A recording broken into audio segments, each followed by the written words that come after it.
국정농단 사태가 벌어진 뒤 박 전 대통령은 헌재 결정으로 파면됐고 피의자 신분으로 검찰 조사를 받고 구속됐습니다.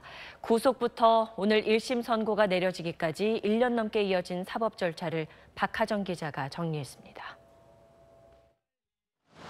대통령직에서 파면돼 청와대를 나온 박근혜 전 대통령은 탄핵 11일 뒤 검찰청사 포토라인에 섰습니다. 국민 여러분께 송구스럽게 생각합니다. 성실하게 조사에 임하겠습니다. 조사 뒤 구속영장이 청구됐고 박 전 대통령은 역대 영장심사 가운데 가장 긴 8시간 40분 동안 신문을 받았습니다. 혐의를 부인했지만 구속영장은 발부됐고 구치소로 향해야 했습니다. 형사재판에 넘겨진 역대 세 번째 대통령이 되어 첫 재판에서 최순실 씨와 다시 마주쳤지만 서로 눈길도 주지 않았습니다.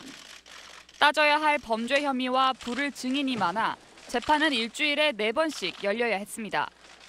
그러다 구속기간이 연장되자 박 전 대통령은 재판이 시작된 뒤 처음으로 입을 열었습니다.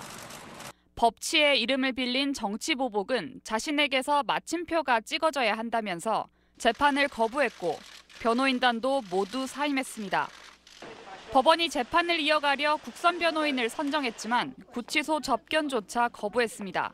설득을 하러 다시 구치소에 방문하시거나 이럴 계획은 전혀 없으세요? 저희가 일방적으로 찾아가는 것은 좀 너무 게을르잖아요. 파행을 겪던 재판은 결국 피고인 없이 재개됐습니다. 그 사이 국민연금의 삼성물산 합병 찬성, 청와대 문건 유출, 문화계 블랙리스트 등 최순실 씨를 포함해 국정농단과 관련된 다른 피고인들에 대한 판결이 먼저 나왔고 그 과정에서 박 전 대통령의 범행 지시나 공모 혐의는 하나둘 이미 인정됐습니다. 결국 국정 최고 책임자에 대한 재판 결과가 나오면서 국정농단에 대한 사법적 심판의 1단계가 마무리됐습니다. SBS 박하정입니다. 3년간 피고인은